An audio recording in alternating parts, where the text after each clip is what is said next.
हज़रत इमाम हुसैन रज़ी अल्लाह ताला अन्हु के भाई हैं हज़रत मोहम्मद बिन हनफिया। माँ की तरफ से फ़र्क है, बाप की तरफ से सके हैं। आपस में कोई उलझाव हो गया, शक्करंजी हो गई, 3 दिन गुजर गए।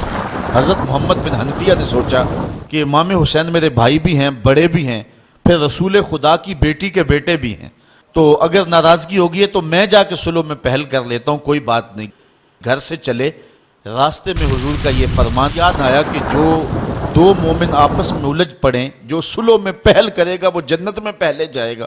ये हदीस याद आई तो वापस पलट आए और घर में आके कागज के टुकड़े पे उनको खत लिखा और कासिद के हाथ भेजा कि मेरे भाई, मैं तुझे मनाने के लिए घर से चला था, रास्ते में हुजूर का ये फरमान याद आ गया, मैं तो गवारा नहीं करता कि आपसे पहले जन्नत में जाऊं, तो इसलिए आप मुझको आके मना ले, मैं नाराज होकर बैठा हुआ हूं।